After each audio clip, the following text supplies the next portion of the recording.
chers invités, nous assisterons tout à l'heure à un très beau défilé qui sera riche en couleurs pour fêter le 65e anniversaire de notre accession à la souveraineté internationale. Les défilants et les encadreurs nous offriront certes de belles prestations au travers desquelles nous avons noté leur degré d'engagement, leur amour pour leur patrie et leur citoyenneté, tout ceci sous la coordination et l'encadrement des forces de défense et de sécurité. Maître d'œuvre. S'il faut encore le rappeler, la fête du 4 avril, communément appelée fête de l'indépendance, demeure avant tout une fête des forces de défense et de sécurité, mais aussi celle de la jeunesse. Mesdames et messieurs, le 4 avril 1960, le Sénégal accéda à sa souveraineté internationale avec son drapeau vert, jaune, rouge, avec une étoile verte au milieu de la bande jaune, mais également son hymne national. Nous ne reviendrons pas aujourd'hui sur la signification du drapeau national, qui est loin d'être une association de tissus aux couleurs différentes. Cependant, nous devons saisir de pareilles occasions pour nous rappeler des sacrifices ultimes consentis par nos devanciers pour nous offrir cette indépendance. Je veux citer particulièrement les tirailleurs sénégalais et nos anciens combattants qui ont été de toutes les batailles à travers le monde pour lutter contre l'injustice et rétablir l'ordre dans d'autres pays. Nous retiendrons principalement les guerres mondiales, 39 et 45, le Vietnam et l'Indochine, entre autres. À ce titre, le président Léopold Sédar Senghor, rendant un vibrant hommage à nos forces de défense et de sécurité, les déclamait par les mots suivants. Héritier d'une noble tradition guerrière dans laquelle l'homme n'avait besoin que d'un cheval, d'un fusil et d'une noix de cola pour s'en aller mourir au loin dans une foule chevauchée pour l'honneur de la patrie. Aujourd'hui, la relève est bien assurée par nos forces de défense et de sécurité, qui sont non seulement dans tous les théâtres d'opérations extérieures sous la bannière de l'ONU, Organisation des Nations Unies, mais se distinguent aussi par leur professionnalisme et leur sérieux. Au plan national, ces FDS qui ont fini de nous rassurer en nous garantissant notre sécurité et en participant pleinement à de multiples actions de développement à travers le pays, ne mériteraient-elles pas de devenir de véritables catalyseurs de bonnes pratiques et d'innovations heureuses dans le domaine de l'industrie d'armement? Mesdames, Mesdemoiselles, Messieurs, le thème de cette année, vers la souveraineté technologique et industrielle des forces armées, est venu à point nommé.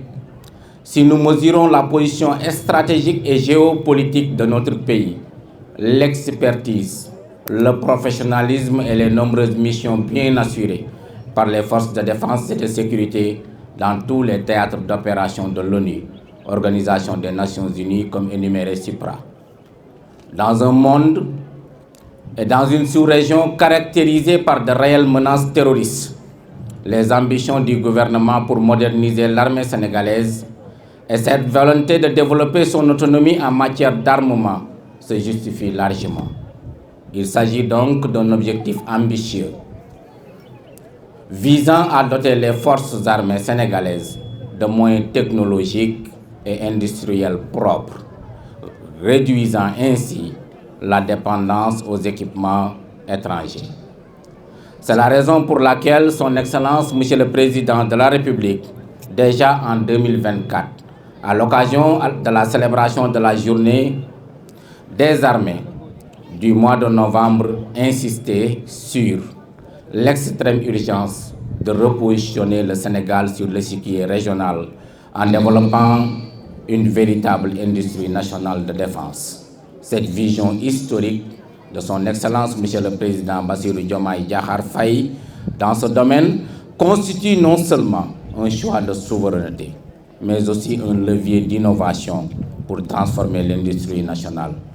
Le défilé du 4 avril sera donc l'occasion de mettre en lumière ces avancées et pour montrer que le Sénégal est en marche vers une indépendance technologique et industrielle en matière de défense.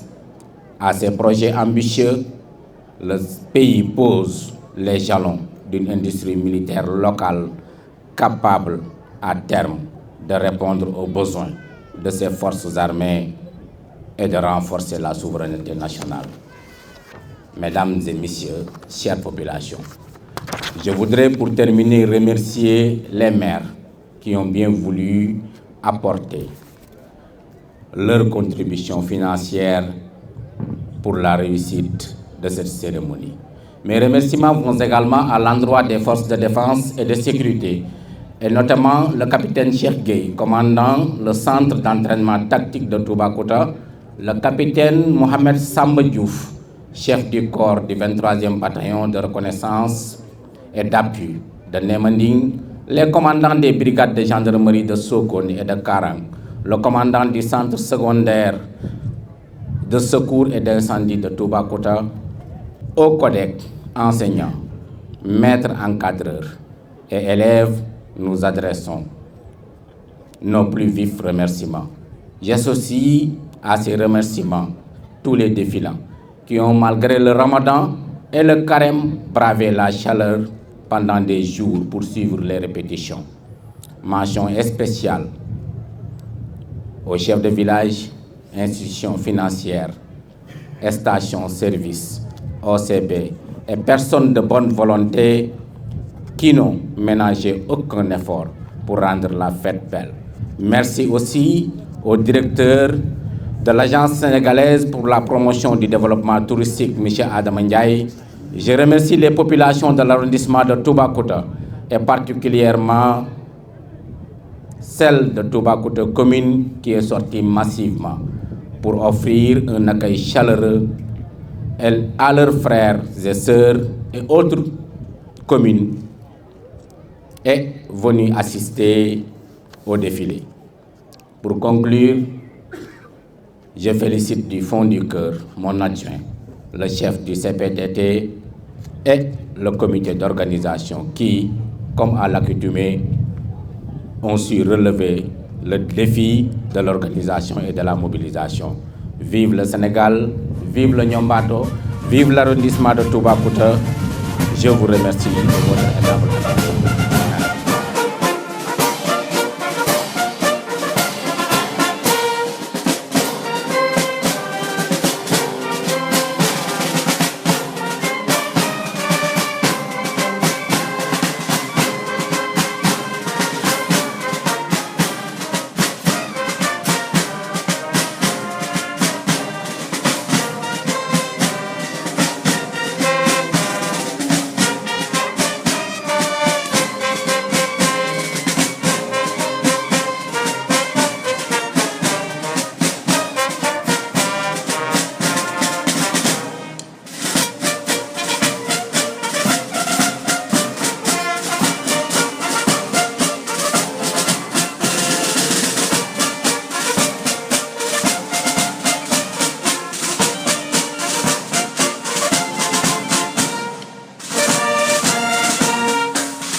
dama teg ci kanam wala majorité Toubacouta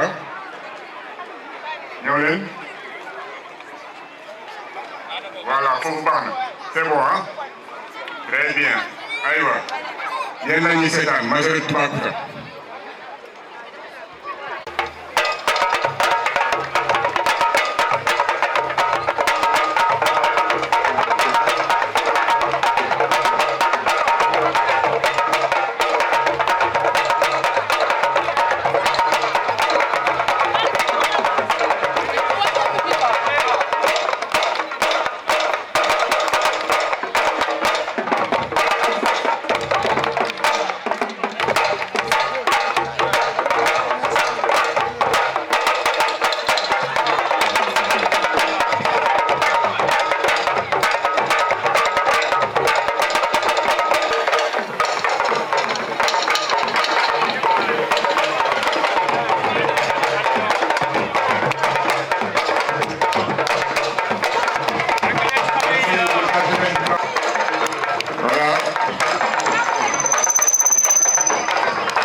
Merci beaucoup. Merci, Majorette.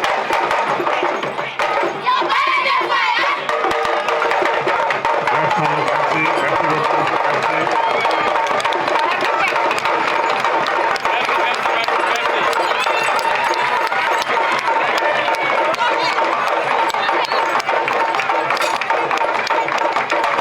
Merci beaucoup.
sous le ciel ardent, nos soldats veillent, forts et constants. Les mazorettes ouvrent le pas, élégantes, au rythme du sabbat. Leur danse raconte notre histoire, un peuple uni, plein d'espoir. Derrière elles, un rang serré, les élèves avancent, tête levée, porteurs de rêves et d'avenir. Le Sénégal qu'ils vont bâtir. Puis viennent nos militaires, braves gardiens de nos terres. Le fusil en main, le regard de fer, prêt à défendre la paix sur la mer. Ils portent l'héritage des anciens, des guerriers du Sine aux héros modernes. Leur sang versé n'est pas vain. Ils bâtissent l'avenir, fiers et fermes. Toubacouta Sélé son France, gardien du sang, héros.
d'intervention opérationnelle rapprochée, communément appelée job.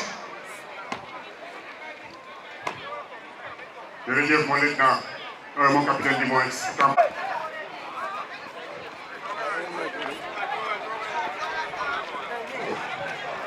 léeg-léeg nga toll boo xamee ne ci xeex bi. donc comme vous le voyez, ils sont en garde pour ne pas être surpris par l'ennemi. Pour rester sur ces gardes. On peut se déplacer à gauche, à droite, en avant et en arrière.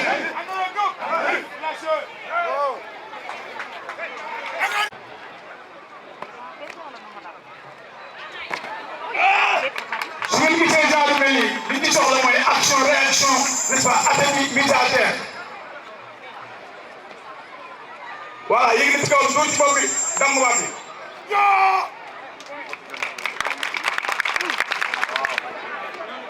Poudou.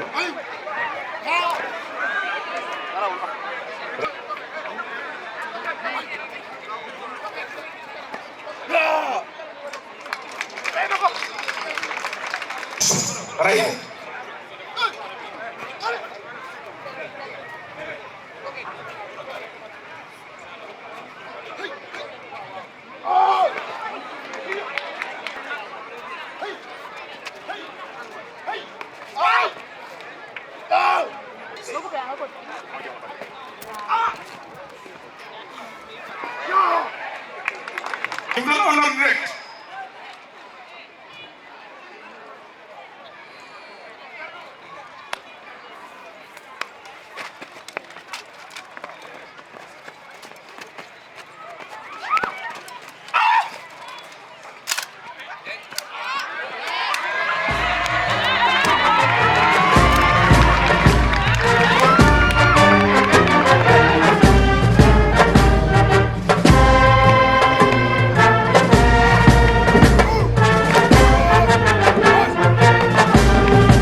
Merci beaucoup, Président Khan.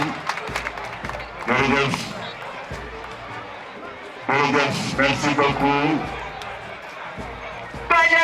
Di gërëm ñëpp, di sant ñëpp, di sant kilifa. Il y a un ancien président de ce pays-là, Léopold Sédar Senghor, qui disait souvent qu'il en est de la vie des personnes comme celle des institutions, celles qui ne sont pas flexibles et déplaçables au gré de la réalité. Celles-là risquent de mourir sous l'effet de l'érosion du temps. Je le rappelle pourquoi. Parce que la seule réalité qui vaille dans ce pays, c'est celle-là de la teranga. C'est celle-là qui consisterait à rendre hommage à ceux qui le méritent. Et la fête de l'indépendance constitue véritablement le moment solennel pour consacrer, pour féliciter, pour encourager nos héros et pour encourager ceux qui reflètent actuellement aujourd'hui dans ce petit monde de ces héros, les forces de défense et de sécurité. À travers ces forces de défense et de sécurité, nous remercions l'autre compartiment de la fête, l'autre compartiment qui dit fête, dit la jeunesse. Ñu ngi gërëm ñëpp di sant ñëpp. Li ma gis Toubacouta sedd na sama xol dal na ko ba fu dal mun a yem. Yéen a baax du weesu yéen a baax. Mobilisation bi ngeen ma may démb, le tout dans une démarche participative et inclusive ngeen indi ko teg ko xol yëpp àndandoo féex. Yàlla na yàlla féexalee seeni xol yéen ñëpp ku ci dugal sa loxo ak noo ko ci dugalee rek sant nañ la gërëm nañ la au nom de son excellence monsieur le président Bassirou Diomaye Diakhar Faye. nañ ko ñaanal yen bi yàlla na oyof nañ ko ñaanal li ñu sumb ci réew mi te yéene ko yàlla na yéene boobu yegg mais am réew dafa am lu nekk ca kaw am lu nekk ci suuf li ñu soxla ñun ci suuf c'est le développement. te kii développement kii di développement di la valorisation des ressources humaines nit ku ne fa nga féete ak ca pàcc ba nga ne war nga mën a dugal ci réew mi ne serait-ce que nga commencer par éduquer say doom wan leen référence yi fi jaaroon démb par ban ki démb jàngal leen lu bëree bëri moo tax képp kuy développeur tey dinaa la sant dinaa la gërëm dinaa gërëm suma adjoint dinaa gërëm force de défense et de sécurité yi ginnaaw bi ma gërëmee nag les élus territoriaux yi nga xam ne ñoo fi nekk ku lim nag da ngay juum moo tax nag wax dëgg yàlla bëggatuma ko ne di lim ndax limoon naa fële ma jóge ba pare waaye képp ku ma fàtte woon ca lim ba ci bii boole naa la ci sant naa leen gërëm naa leen kontaan naa wax dëgg yàlla ba fu kontaan mën a yem ñu ngi sant ñëpp